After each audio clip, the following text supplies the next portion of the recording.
Welcome to the 2021 Australian Dialogue on Business and Human Rights. My name is James Cockayne. I'm Professor of Global Politics and Anti-Slavery at the University of Nottingham and member of the World Economic Forum Global Futures Council on Equity and Social Justice. And it's my privilege to be your MC over the course of the dialogue for the next 3 weeks. I'm also privileged to be speaking with you from Bundjalung country, beautiful Byron Bay in northeast New South Wales. Bundjalung sovereignty was never ceded. In fact, modern Australian business, especially the dairy, pastoral and agricultural industries, was built in this part of the world through their dispossession. So it seems apt not only to acknowledge Bundjalung country and sovereignty, but to acknowledge the role that human rights harms by Australian business have played in forming this economy and community into what it is today. Harms that go to all 3 of the topics we're going to be thinking about over the next few weeks in this dialogue were all present here. Around here, First Nations peoples were dispossessed without free, prior and informed consent. Their lands became the sites of extraction and environmental harm, of deforestation, pollution and biodiversity loss by industry. And this country became the site of First Nations and Pacifica servitude, indentured labour, forced labour, and even human trafficking in domestic service, but also in industry, sugar production and pastoral industry. I dare say that story of economic prosperity built on a bedrock of unacknowledged human rights harms is not a story unique to this corner of Australia, but in fact, one with potentially some resonance wherever you're watching from today and wherever you do business. So while we get things underway, why don't you share with us which country you're on and introduce yourself in the chat. Over the next 3 weeks, we'll have 3 spotlight sessions in this dialogue, one on each of the topics that I just mentioned. This afternoon from 1:45 p.m, a panel and workshop session on modern slavery, where we'll explore ways to strengthen the partnerships between business and civil society. Next Wednesday, from 1 p.m. to 3 p.m, a fascinating panel and workshop on Indigenous rights with a focus on free, prior and informed consent. And last but not least, on November the 24th, we'll wrap up with a discussion on the just transition, obviously a very topical issue right now with everything going on in Glasgow. We'll be thinking about how we can decarbonise the economy without leaving anyone behind and what that means for responsible business in Australia today. We've got all of that to look forward to over the next 3 weeks. If you haven't signed up yet for those sessions, please do consider it. Right now, though, we're going to kick things off with an opening plenary focused on the pandemic. Now, of course, we've all been living the pandemic for the last 18 months. We have a visceral understanding of what that means. But with travel opening up, with vaccination rates fortunately climbing, and a growing array of treatment and prevention options coming online, this is a good moment for us to take stock and consider how the pandemic has impacted Australian businesses' efforts to respect human rights. Has it heightened attention to some issues more than others? Has it impacted engagement with different partners? And what lessons might we be able to learn from this unexpected and in some ways terrible experience of the last 18 months? This stress test for how we respect human rights in business as usual. We have a fantastic lineup today to discuss these questions on our panel. So allow me briefly to introduce the fantastic panel. Deborah Glass Obe is the Victorian Ombudsman, a role she's held since March 2014 and will hold till 2024. She's the first woman to hold that role. Before that role, Ms. Glass led criminal and misconduct investigations for the Independent Police Complaints Commission of England and Wales and worked in financial services in Switzerland, Hong Kong and London. Welcome, Deborah. Great to have you with us. Lynne Morgan is the CEO of Oxfam Australia. Within the global Oxfam community, Ms. Morgan holds the role of Executive Champion for the collective work of Oxfam on race, representation and equity. She's also a member of the Australian Council for International Development Board and was previously the Chief Executive of CoHealth, a leading Australian community health organisation. Fantastic expertise you're bringing to the discussion today, Lynne. Thank you so much for being with us. Simon O'Connor. Simon is CEO of the Responsible Investment Association of Australasia which boasts 450 member organizations. Mr. O'Connor is a member of the Global Sustainable Investment Alliance, the UN-backed Principles for Responsible Investment Australia Network Advisory Committee, and the National Advisory Board on Impact Investing in New Zealand. Great to have you with us, Simon. Poonam Datar is Chief Executive of the Cleaning Accountability Framework, a multi-stakeholder initiative that promotes ethical labour practices and supply chain accountability in property services. Prior to that, Poonam was responsible for drafting and negotiating progressive policies on labour rights and global supply chains when she was a political advisor in the European Parliament in Brussels. Welcome, Poonam. And finally, the facilitator of today's panel, Vanessa Zimmerman, who surely needs no introduction. As many of you will know, Vanessa has been a director of the Global Compact Network of Australia since 2013, and she chairs its human rights workstream and its modern slavery community of practice. She's the CEO of Pillar 2 and was a legal advisor within the famous Team Ruggie that worked with John Ruggie to draft the UN Guiding Principles on Business and Human Rights. We're all, of course, deeply saddened by John's untimely passing just a month or so back. He was an intellectual giant, a conceiver of the UN Global Compact and the Millennium Development Goals, and before that, a brilliant star in the field of international relations theory. Often giants cast long shadows and block the light in which others might grow. But anyone who knows John, knew John, knows that was not the case. You only have to look around the world at the array of national, regional, global business human rights conversations to see how his legacy has nurtured incredible growth over the last decade. And there is a reason for that. John's warmth, his bedrock commitment to human beings. That's how he lived, what drove his lifelong commitment to social democracy, and ultimately, that's what business and human rights is all about. Risks to people. He's missed.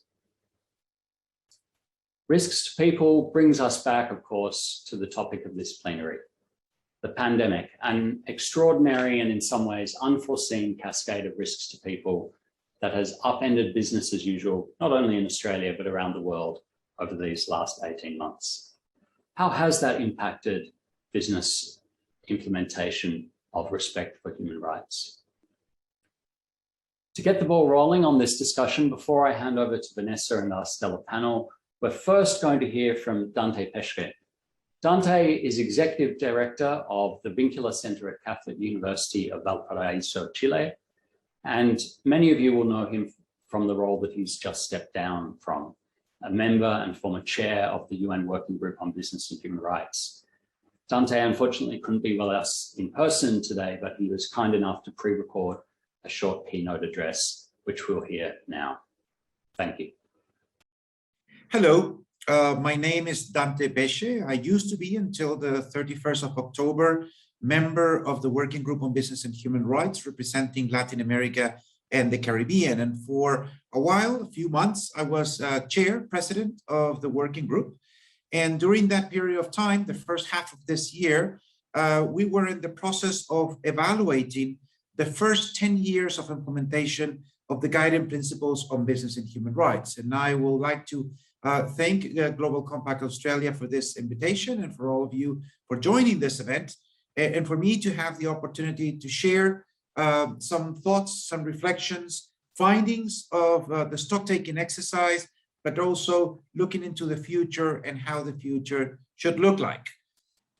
As you know, the guiding principles were unanimously endorsed by the Human Rights Council in June 2011, which means that all governments of the world in an intergovernmental body gave support to these principles and committed to its implementation. And after that, a series of industry associations from the top ICC, IOE, to self-selected groups like Global Compacts of the world have supported the guiding principles, welcomed them, and supported and committed to its implementation as well, including civil society groups, indigenous people, unions, etc. So after 10 years of implementation, our working group decided to evaluate the first 10 years. In fact, it was a process of almost 2.5 years in preparation, doing a little bit of fundraising, preparing the ground for a full 1 year process of evaluating the first 10 years. First thing, few facts. We were planning 30 or about 30 consultations to evaluate the first 10 years. We organized at the end, or self-organized or third parties organized 70 consultations. We opened the door for the submissions of let's say, of input, and we were expecting 30, 40, 50 submissions. We got 220. And for the 10th anniversary in June this year, we were expecting 2 or 3 celebration events, and we opened the door for self-organized celebration events, and we got 17, from global business to global indigenous people to global unions to global civil society, and a list of etceteras. All of that shows that we really created momentum, which was what we wanted to do, and mobilize a lot of people. Many of you now listening to me participated in that process. And the whole idea was not us, a group of 5, to come out with some, let's say, solution to problems or out of ourselves, but actually listening to as many as possible. Thoughts, reflections, what went wrong, what is working, etc. So findings, and the findings are captured in a report that was presented last June to the Human Rights Council and disseminated, and it's in all UN official languages, plus a short version of about 6 pages, easier to read than the full report. So the first conclusion, 10 years ago, connecting business and human rights was an absolute anomaly, was not part of any real normal conversation. Today, it is a conversation. Actually, this fora is about this conversation.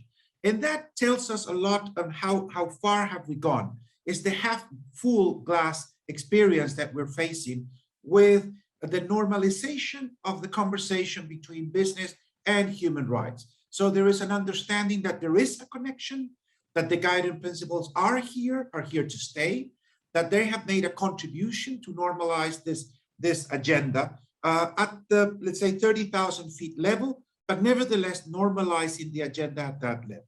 That is very important because now we have a common language and we have a common framework that has been integrated into the ILO, has been integrated into OECD, and many, many other frameworks. So today is part of a normal conversation regarding business performance, competitiveness, sustainability, etc. That's a huge gain. It's a huge gain, almost unbelievable in only 10 years. Second thing, the core, the central part of the guiding principles, due diligence. Due diligence has become to be normalized, is in the way of being normalized. In Western Europe, for sure, to a certain extent, you and Australia too, with all the work around modern slavery, etc. So that is starting to be normalized. And in some places, it's actually moving into legislation to a certain extent, again, like you and Australia. This is still not a level playing field. This has not been yet normalized.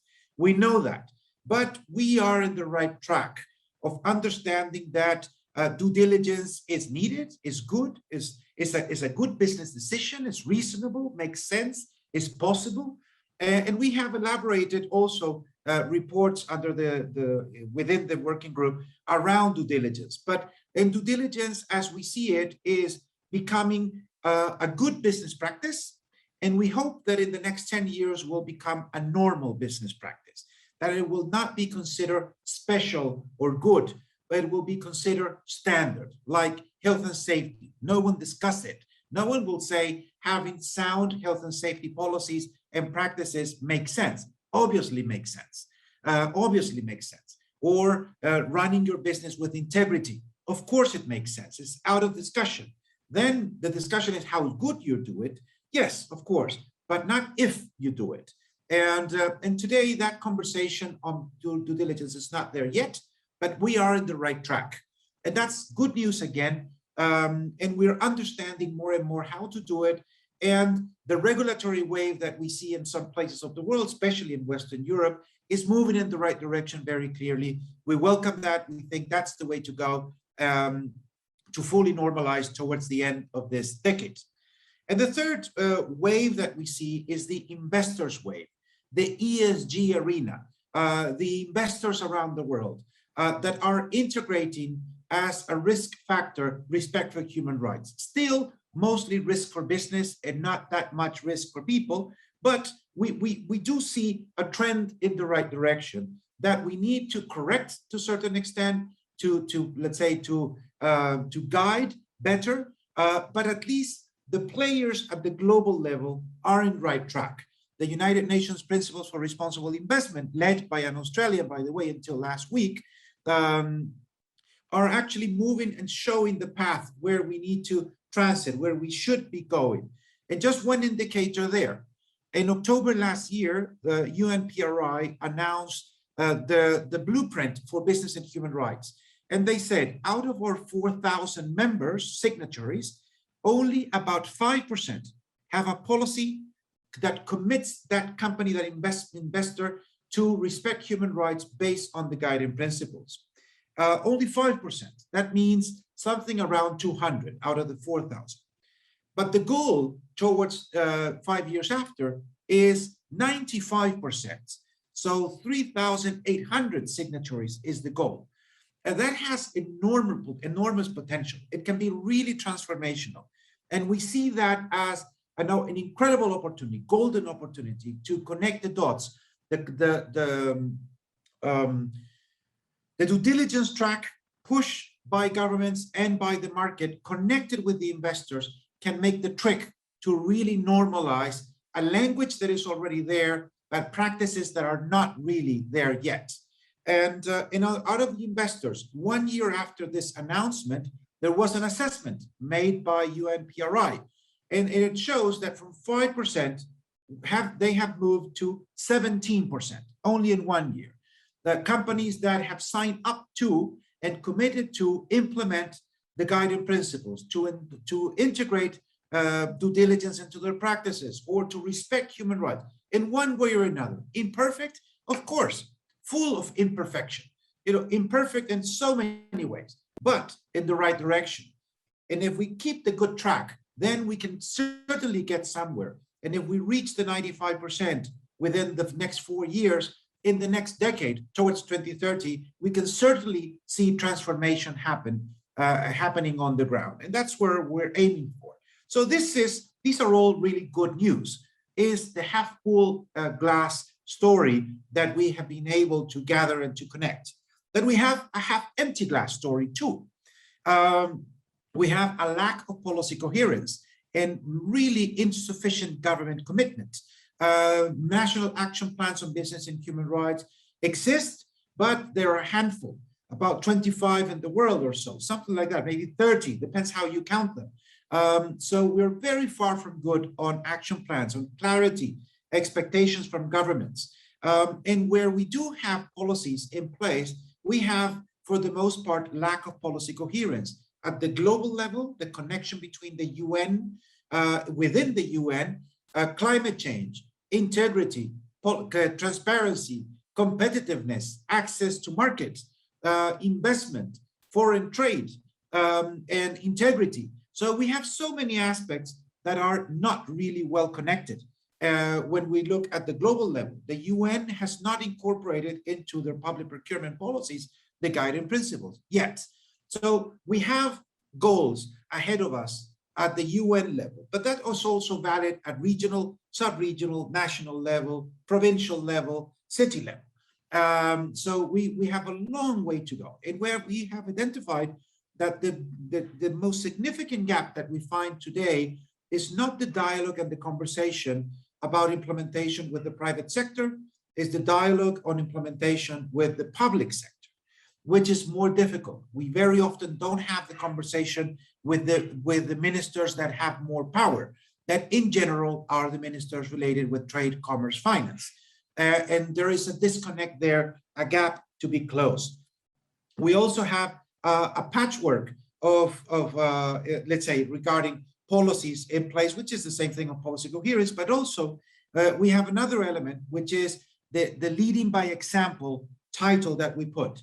So all those economic activities under the control of the state directly, state-owned enterprises, public procurement, export credits, trade agreements. And there's so many other elements where the government has an intersection or is in full control of the economic activity, all regulated sectors of the economy, which are covered under policy setting. So there's a long way to go there. We hope to make progress during the next decade, a lot of progress, because this is the missing element that we found, that the most significant element that is missing.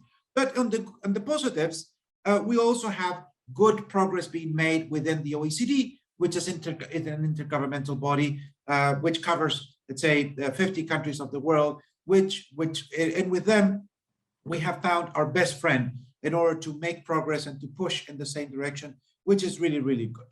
And but nevertheless, this is a gap. Another gap is a capacity gap, to close the gap, because we don't have a level playing field in terms of capacity, and we have asymmetry of power, small to big, workers to employers, developing to develop, exporters to clients, recipients of investors. So we have local communities to, let's say, business players. So we have a lot of gaps in terms of power balance or imbalance. And the problem where we don't have asymmetry, where we don't have a level playing field, is that solutions that are sought in an unbalanced relation are not really meant to last because they lack legitimacy. And when you don't have legitimacy, and when you don't have real consent, legitimacy is at stake, and you have conflict around the corner, and you have litigation around the corner. So it's bad business for everyone to have this asymmetry of power. And that is a capacity building effort that we need to build into the next decade. And we need to kick in with a lot more enthusiasm and efforts and investment to actually level the playing field of power and this asymmetry that I'm discussing and describing. Also, we have lack of data, evidence, monitoring, and learning. And of course, we have been making progress. During the last 10 years, we moved from almost nothing in this sphere to, let's say, a number of players in the area that I'm describing. But nevertheless, we are very far from good. And we need to allow evidence to speak by itself and to tell us a story about what is working and what is not working, where we have room for improvement. And that's where we need, let's say, information, data, and the evidence that to support sound policies, to support good decisions, to support changes where they are needed, and to reinforce the need for legitimacy when we look after solutions. So it's in everyone's interest to actually fill this gap too. Then we have a patchwork on access to remedy, a patchwork of mechanisms and access to remedy, still far from good. Government, judicial mechanisms, non-judicial mechanisms, the national contact points to the OECD. There's a report actually about Australia, quite good, with a lot of criticism regarding the national contact point, maybe 2 years old. So we have room for improvement and access to remedy. And what we have said as working group or as former working group member is that the acid test to double check if the system is actually working and delivering is the practical experience of a victim, of someone that is suffering consequences or negative impacts. What is the path? What is the practical experience that those individuals live? Because there's where we actually play the final game, which is what happens when things fail, when prevention fails, when governments fail, when business fails. What happened with real people? Not in abstraction, in reality. And reality is sour for so many still. And therefore, we need to work to improve access to remedy as part of the combo of around the guiding principles and their implementation. And finally, we have a gap on business models discussions and changes. We have been discussing about business on the margins of improving effectiveness of their practices, improving their performance. and how they actually conduct their business. But we have discussed very little about models that contribute or not to sustainable development. Business models like fast fashion or mining in general, or oil and gas in particular, or the food industry linked to health or not linked to health, selling sugar or selling water instead of improving access to potable water. So there's so many conversations to have within sectors about what are the difficult conversations within a sector about what is the contribution and what is not a good contribution or is actually pushing in the opposite direction regarding sustainable development, not contributing to the global goals. So that again is a box to be opened and to discuss with sectors about, let's say, business contribution to sustainable development from the center or the bottom of the business models, which again, that is, let's say, an opportunity to reinvent business models accordingly to the challenges that we face as humans. And then there's an area with business, which is what we call the difficult conversations, the uncomfortable conversations, to discuss about fiduciary duties and the role of governance and good governance and integrity, the discussion around corruption, the discussion about corporate capture of the state, the discussion around lobbying and political contributions, the conversation around taxes and balanced taxation, the conversation about transparency, the conversation about beneficiary ownership, and who are the individuals that own companies that, for example, contract with the state, and probably often in a non-transparent way. Or the opposite, maybe it is very transparent. We just don't know, because as we don't know who the owners of the companies are. And nothing of this that I'm describing as difficult conversations, we are proposing them to be a conversation that is arbitrary, that is imposing conditions. All of these conversations are within the boundaries of the OECD and the different working parties that of course are tackling many of these issues already, but with mixed results. And of course, the OECD only covers 50 countries with a mixed picture of implementation. And then there's 150 other countries without that mixed picture of implementation. I finish with few, let's say, final remarks. How the future is looking like. I already mentioned a number of the things. It's about it, but centrally, it's about implementation with effectiveness. It's about raising the collective ambition. It's about peer learning, knowledge management, and the development of supporting tools. It's about empowerment and tackling the asymmetries. It's about participation, and it's about a smart mix of mandatory and voluntary measures. And it's about leadership, and leadership at the center, not only saying what is right to be said, but accompanying that narrative with the accompanying measures that we need to put in place to make them work. So with that said, thank you very much again for your invitation.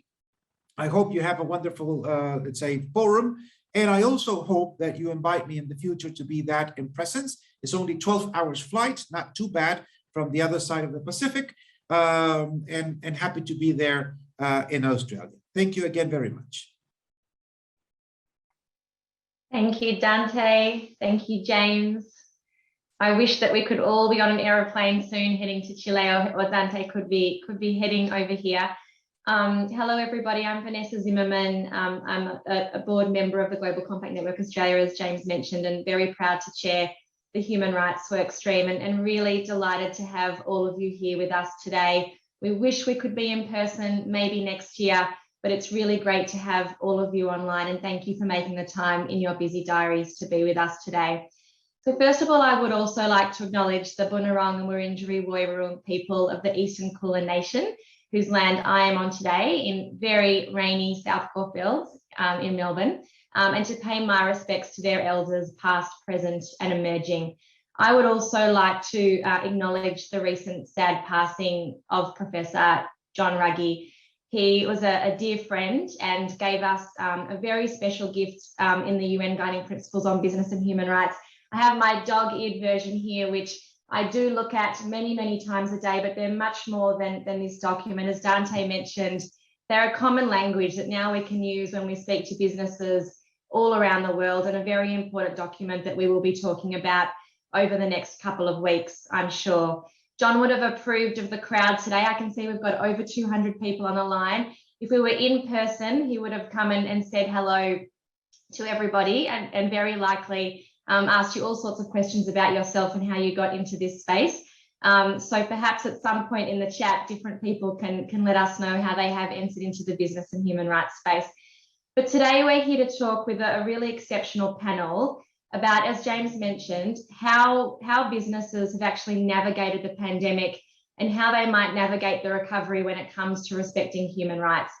Businesses have had all sorts of challenges pop up over the last couple of years, relating to anything from not being able to monitor business partners in the same way they might have before, to really trying to come to terms with supply chains that might be ramping up, supply chains that might be ramping down, all the way through to having to balance different rights, particularly as we think about some of the mandatory vaccine mandates at the moment. So all sorts of challenges. Within all of that, as Dante pointed out, we've got increasing expectations from a number of different stakeholders. We have, as Dante mentioned, a lot more attention from the investor community. We have, as usual, robust activism as is expected and necessary from the advocacy community. We have legislative, regulatory and case law developments going on. And as Dante mentioned, we see the push towards mandatory human rights due diligence in the EU and other parts of Europe, and also discussions here about how to strengthen our modern slavery legislation as we go to our review next year. So a very complicated environment in which businesses are operating, and the pandemic is not the only crisis. Now, we know that the UN Guiding Principles on Business and Human Rights apply just as much in times of crisis as they do in times of calm. They're there as a framework. They're there as for a reason, to be applied always. And we do expect businesses to be applying them throughout this stage. So as James mentioned, we've got this fantastic panel here up on the screen. So I'm going to invite all of them to turn on their cameras. We're trying to keep today very interactive to make sure that we can hear different responses from all of our panelists, and we will start the panel now. So I'll get everybody to turn their cameras on. Thank you and welcome. So Poonam, I'm going to start with you, and really just to hear from you what some of the key challenges you think have emerged in the business and human rights space as a result of COVID. Over to you, thanks. Thanks, Vanessa, and hi everyone. I'm joining you from Wurundjeri country today. So I work for the Cleaning Accountability Framework, and I guess I'm going to take a bit of a cleaning angle here, particularly when talking about the pandemic. So for us to resume any kind of a COVID normal life, we are going to be reliant on cleaners to ensure clean, hygienic and safe spaces. Cleaners essentially are going to do a better job when they are respected, empowered to speak up and have decent work conditions. So through our work, some of the key challenges that we found is that there are rapidly changing requirements around service provision. Everyone is working non-stop, and from time to time, you can see that human and labour rights considerations will take a back seat when you've got so much going on in such rapidly changing circumstances. For CAF in particular, because a lot of our work focuses on reaching workers directly, that has been really tough. So we haven't been able to get the worker voice probably as well as we would have wanted to during this pandemic. There've been stand downs, which means that a lot of cleaners haven't been able to even go to work. We've been unable to meet them in person because of lockdowns and border closures. We are somewhat more reliant on technology, but that isn't foolproof. And also you're dealing in this sense with vulnerable workers, a lot of whom have English as a second language and who may not be as comfortable using technology. So I guess because of the kind of general downturn in a sense in economic activity, particularly in the property sector, businesses are reporting a greater financial pressure on them to reduce costs, which is a negative trend in this sector in particular, when I suppose the market is already skewed in terms of sustainable pricing for cleaning services. So those are the challenges, but there are also opportunities, and I'm sure, Vanessa, you'll get to that at some point. Thanks, Poonam. And I'm sure many of those are some of the challenges that you mentioned are probably very transferable, I think, to other sectors, particularly where we have perhaps lower income workers working. And I think also it's really important to recognise that we're seeing these challenges here in Australia, not just overseas. I think sometimes we think that these types of challenges are happening far, far away in supply chains in other places, whereas they're happening right here. Thank you. Simon, over to you really for an investor perspective on some of the key challenges you've seen pop up, particularly as you've been engaging with different ASX 200 or other companies over the last year or so. Yeah, thanks, Vanessa. I mean, I think Dante really laid it out from an investor angle, and I think this has been a couple of years that have just fast-tracked and accelerated the investor awareness and understanding of both where risks lie, where there are sort of mutual dependencies across an economy that maybe hadn't been as visible in the past. And it's really accelerated that investor focus on this area, as that has really exposed those vulnerabilities, those risks. And I think, as Dante said, we've seen investors really effectively start to get organised and really come up the learning curve quite rapidly as to their role and responsibility to influence the companies they're invested in. And so I've been really pleased to see within our members just this rapid acceleration of our members coming together to collaborate, to learn, to understand and to share knowledge, and then going out and really strongly engaging with companies to understand, you know, how are human rights issues being managed, how are risks being managed. And it's been incredibly widespread and diverse, those issues, you know, from supply chains, modern slavery, to seafarers who have been abused through different labour rights around the world. And not just company level, though. I think the focus has also shifted necessarily to the system-wide need for action.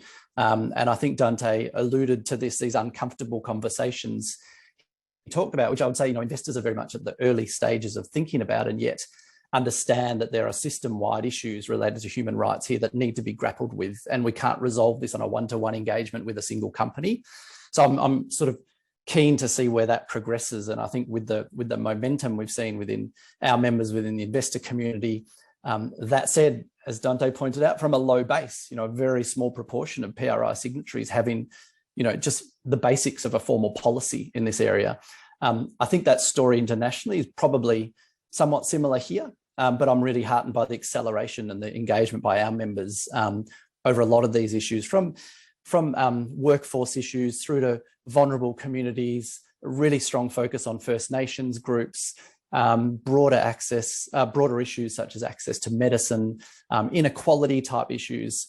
So I think we will continue to see this light shining very brightly from investors on ASX companies and other companies. So it's heartening to see that. And I think we have quite a long way to go. But I think if anything, this pandemic has just accelerated that momentum no end in the last couple of years.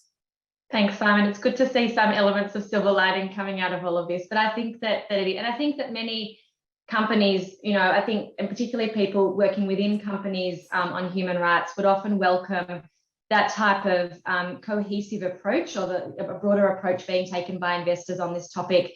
I appreciated Dante's honesty in saying that, you know, for many places, some of these issues are not quite, you know, have not quite been addressed in the manner that they'd like to see them being, but they're on track. And I think that's all we can really be asking for right now, that they are on track. It's good also to be more ambitious than that, but it's great to hear that. And I think also your comment around systems-wide change and some of the systemic issues and a collective approach is very important. I think we're seeing all sorts of issues pop up, whether it's relating to the pandemic or some of the issues we've seen around conflict-affected areas, allegations around state-sponsored harm in some places, where it is really important to see kind of a collective approach being taken there.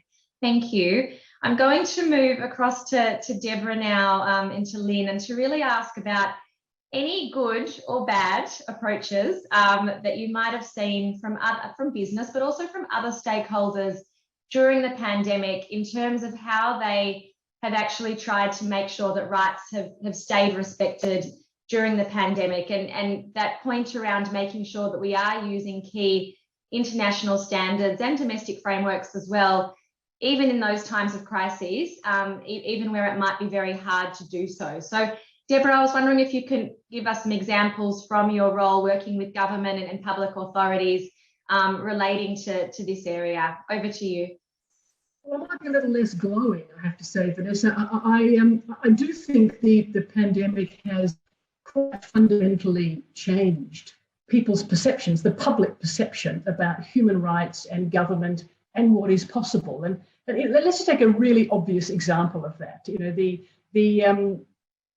there has long been within the penumbra of human rights, you know, a right to humane treatment when deprived of liberty. Now, we've always thought about that as something that happens to prisoners. Okay, you know, this is, you know, we don't really think too much about the right to humane treatment when deprived of liberty because it's, you know, we're not really concerned with deprivation of liberty. Well, we have all been deprived of our liberty in the last 18 months. Every single person in Australia in some form, practically, you know, probably almost everybody around the world, certainly here in Victoria, where I join you from beautiful Boonam country, I have spent most of the last 2 years deprived of my liberty, you know, and we have accepted in the course of that, some more than others, incursions into our human rights in ways that, you know, before the pandemic, we would have thought inconceivable, you know, that it is possible to impose directions for lockdowns, curfews, compulsory mask wearing, vaccinations, and so on. So for me, you know, this is, let's just step back a moment and say, you know, this is what the pandemic has done actually is bring human rights to the fore in ways that I think few of us would ever have contemplated. So, you know, now, you know, in terms of examples in my work, well, you know, that played out very significantly in the public housing towers lockdown last year. You know, here in July last year, I know there are people joining us from, you know, not only from Victoria, but you may or may not recall that during Melbourne's depressing second wave in July of last year, 3,000 people were suddenly locked down without any warning whatsoever. You know, the first they found out about it was when police were surrounding the high-rise towers. Now, I found that was a breach of their human rights, a significant breach of their rights. Not the lockdown itself, which was justifiable as a result of the increase of cases in the towers, but the immediacy of the lockdown, which was not made on public health advice. So what we see here time and time again is that balancing act that a human rights lens requires of us. Sometimes the balance works, you know, our lockdowns intrinsically a breach of our human rights. No, they are not. You know, there is a balance in favour of reducing the spread during an epidemic. But in the case of the towers, there were decisions that were made really on security grounds rather than public health grounds. Thanks, Deborah. And what lessons in terms of business, there are times obviously when business is also, I mean, whether it's during the pandemic or not, there are times when business makes decisions to, you know, for example, in the extractive industry, perhaps makes decisions to resettle people or makes decisions to restrict workers' rights of movement in certain times. What are the lessons that we can draw, including from that public tower example, of information flow or ways to give people places to complain, warnings, as you know, information in advance, those types of elements? Are there any particular lessons that you think that businesses could take in terms of making sure that when they do those types of activities, if they need to, and if it ultimately seems justified, how they do it in such a way that adds legitimacy and I guess a sense of fairness and obviously respect for human rights to their actions? Well, there is a balancing act, and you need to get that right. You know that's, you know, whether you're business or government, the same would apply. But I would not have said that the lockdown of the public housing towers was a breach of human rights if certain other things had happened, if there had been proper communication, if people had understood the reason for the deprivation of their liberty, if it hadn't been essentially conducted as a security operation, if people had, if it had been explained to people the necessity of the public health emergency, if people had the opportunity, were practical to plan. Now, you know, numbers of people said, oh, you know, well, they would all have left if they'd been given any notice. Well, hang on a second, you know, we've all been locked down, and every single lockdown has been given on some notice, some hours of time to, to allow you to go out and, get the essentials of life. So I think it is a how you do this, and ensuring that the rationale is clear, that you've considered the rights involved, that you've considered the balance of the rights, you've considered where that falls, and that you've communicated that rationale to those people who are fundamentally affected by it. Thanks, Deborah. And I think all of that is very transferable to business. And in fact, it's one of the main tenets of human rights due diligence under the UN guiding principles that we've been talking about, that you consider how you might impact on people, that you speak with people, that you consult, all of those elements. So thank you. And I've also noticed, I think, I have to say, it's been easier in a way to have conversations with different business colleagues, not with human rights practitioners or sustainability practitioners, but within others within business, about human rights issues in a way since the pandemic, now that they have more awareness of some concepts. But thank you. And Lynne, over to you, just to see whether you have any examples of particularly good or, again, bad approaches that you might have seen at Oxfam from business, but also from other stakeholders, again, during the pandemic, that you might want to share with us. So over to you, Lynne. Sure, thank you, and lovely to be here and with all of the panelists and our other participants. I think the pandemic's given us the best and worst, hasn't it? So certainly at the beginning of the pandemic, what was very evident to us was that there were considerable instances of sort of shifting risk down the supply chain precipitously, and what obviously became immediately evident was the precarity of a great many of the workers with whom we work. Now, the upside, if you like, was that many businesses were alerted to this phenomenon quickly and did elect to reconsider carefully how they were handling the question of the pandemic response. So in the first instance, what we saw was a wave of cancellation of orders. It happened precipitously. Workers ceased being paid immediately. The impact on families and communities was really quite appalling. However, in the effort to try and respond to that, so I guess to just pause on that, for Oxfam, the lesson there is, of course, that a living wage enables preparedness for unexpected events. And it simply should not be the case that there are large parts of our supply chains where folks are reliant day to day on commercial decisions happening, goodness knows how far away from them. So faced with this challenge, though, and in response to market pressure, I will say, right, which is, I guess, the other sort of upside here, is that there's growing awareness amongst consumers about, in our case, for example, what she makes, where our clothes come from, whether a living wage is being paid. And there's, I think, an increasing awareness right across all sorts of stratas in the community that this is something that we need to know and that matters. But I guess the real lesson, and you mentioned, I think, Vanessa, and I think Poonam also, the difficulty in monitoring contracts and all of these challenges faced by business, I think, did lead many, many businesses to have to think more deeply about what they know about their workers, what they know about factories, what they know about what is happening in people's lives. And one of the things that underscored that for us was that even where we saw commitments to preserve and protect wages, many workers, women's wages went down anyway, and they went down anyway because they had caring responsibilities, and the social consequence of the pandemic had a catastrophic impact on them economically. So I guess that raises my third point, which is it has taught us, I think, collectively to be thinking much more long range and broadly about what our responsibility is to those who are working within our supply chain and how well we know and understand their circumstance, and the intersect between, for example, public health orders. So we all know that some of the most deleterious economic impacts that occurred in places like India and the like were as a consequence of public health orders, which businesses in fact had little or no control over.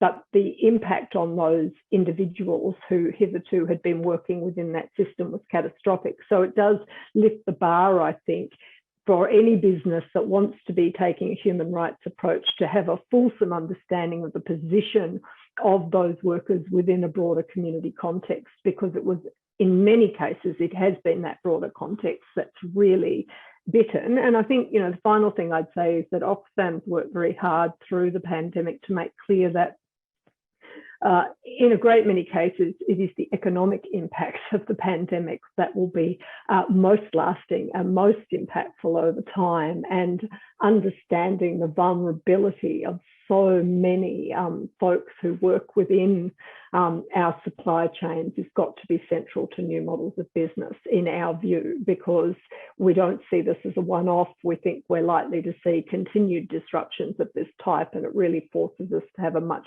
deeper and more holistic understanding of our relationship to workers within these systems. Absolutely. Thank you, Lynne. That was beautifully put. And I think that your point as well around making sure that you understand that external context, because you can have all of these lovely commitments or have fantastic due diligence processes, but if you're not paying attention to what is going on around you, and I think the point you made was also really important around checking if the commitments that you have actually made are still possible to meet, and if you're still doing it, and if something is happening externally that means that you actually can't do that anymore and you might need to adjust to make sure that you still can. Thank you. Simon and Poonam, just back to you for a moment around what do you want to see moving forward? We hear a lot of discussion around the recovery, and we hear a lot of discussion around, hopefully as things start to open up, how what might change and what might be expected of different groups. And so, Simon, I might start with you, just from an investor perspective again, or from a broader perspective. What do you want to see from business moving forward now that we've had this experience over the past couple of years, but also as we think about other crises like climate change and some of the other elements that we spoke about before? What do you want to see in terms of improvements? Well, I guess there's things I want to see from business. There's things I want to see from my members, investors. There's things I want to see from governments. I think investors have a unique role to apply pressure at each of those points. But I think, you are going to see a constant call from investors on more detailed due diligence, transparency and clarity around the activities and the supply chains of businesses that they're investing in. And I think you can only expect that scrutiny by investors to increase, and businesses will be increasingly hearing that. And I know my members are arming themselves to be more effective at the questions they are asking of businesses. In the last year, there's been a number of toolkits that have come out from my members writing that to share the types of questions and the types of information they need from businesses. And I think that's really encouraging. I'm interested in this concept of sort of the public sector role here, and so many of these issues intersect with the need for public sector action. And I'm really encouraged as well that investors are starting to see their role in shaping and contributing to advocacy around the public sector legislation within which the legislation within which businesses operate. And I think there's a lot for us still to learn on that. I think when we look at these systemic issues, they are worsened by the conditions Lynne just so eloquently explained there. That is bad for investors. It is bad for investors to see the impact of this through the companies they're investing in. And issues such as living wages, we're seeing investors globally really getting on the back of supporting these kinds of issues. And I think I'm yet to see that in Australia, but Lynne, I'd love to see our members supporting that push in Australia as well. But so I think there's kind of roles at multiple levels, but I think the trajectory is clear that investors have signaled very clearly to business that this is important. The poor management and poor practices are worsening our investment returns, investment outcomes, and harming humans. And those things combined, I think investors are more willing to stand up and be forceful around. So there's some of the changes, Vanessa, I think we'll see and I'd like to see. Thanks, Simon. Poonam, what about you in terms of the various companies that you're working with in CAF, but also the interactions between workers and those groups? What change do you want to see as we hopefully start to come out of this? Go ahead. Yeah, thank you. Look, I think Dante put it quite well when he was talking about what is the practical experience of the person and what is the path of the person in the context of the efforts that we're undertaking. So, I think we're still, to an extent, building the narrative around human rights due diligence and, how to tackle forms of labor exploitation and human rights exploitation, and human exploitation, sorry. And we're at a really good moment where we can define very clearly what that narrative is going to be and make sure that you have got people at the center of what you're doing. So a lot of, our education and outreach activities are really focused on what is the role of, in our case, the worker, and how do you bring that to the fore?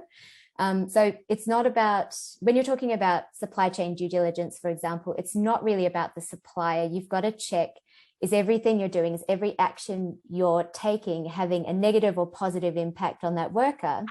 CAF is a multi-stakeholder organisation. So we've got union, business, academics, government, a whole range of actors that are involved in CAF. And as you can imagine, that's a lot of competing interests to manage and to try and find a common point, a common landing with. But I think we've done a good job of it, because we have always boiled the question back down to, who are we working in the interests of? We're working in the interest of cleaners. So whatever benefits cleaners does end up bringing you to that common landing. So I guess that's if there's an area to focus on moving forward, that would definitely be it at this early-ish stage of the conversation. Thank you. And obviously, and we're here this, for the next couple of weeks to talk about exactly that and how we bring people back to the centre. So thank you. Now, Lynne and Deborah, I'm just going to finish with a quick question to you, which is very mean of me because we only have 2 minutes. So literally a very quick response each for a very big topic. But many of our members and colleagues are thinking about mandatory vaccines at the moment and how to do this in a way that obviously respects people's rights while clearly having to balance particular interests. And I just wondered if you both have just one piece of advice for business as they're considering this very tricky issue and how they implement their vaccine mandate. So Deborah, I will start with you, just a quick piece of advice, and then Lynne, you'll have the final word. So Deborah, over to you. Sorry. We get a lot of complaints about mandatory vaccination into my office, and what my staff are telling people is they can do that. It is a reasonable balancing act of governments to say that you need to be vaccinated in order to do X, because you're balancing the rights of people in a public health emergency. So look, my one piece of advice is considering human rights actually helps you make better decisions. It is putting people at the heart of your decision making. Thank you very much. Lynne, over to you for the last piece of advice. Well, most of the contexts in which Oxfam works, we would be deeply grateful if business would pay more attention to the need for vaccination of those communities and populations. So, of course, while I would always foremost protect the rights of individuals to make decisions, that the real story around vaccination here is the 2/3 of the world's population that are not yet vaccinated. And so that's where we will want our focus to be. Thank you very much. All right, well, I want to thank you very much to the panel. I could have spoken to you all day. It was far too short, but thank you for being with us today. So it's my job just to do a very quick thank you and close this session. First of all, to the panel once again for joining us, to James for being our MC over the next couple of weeks, to all of you for joining us today, and a big thank you as well to Amelia Marbach and the rest of the GCNA team, but a particular thank you to Amelia, just in case I forget to do it over the next couple of weeks, for all of her incredible work. I'm sure many of you have been in touch with her. Now, if you could fill out our survey, you can see you're all used to QR codes by now, so there are no excuses. So if you'd like to fill out the survey, that would be very helpful for us. Now, if you are joining the next workshop on modern slavery partnerships, you can join, I think it's at 1:45. I'm hopefully not getting that incorrect, and you should have a different link there for you. But a big thank you again to everybody for joining today. Thank you.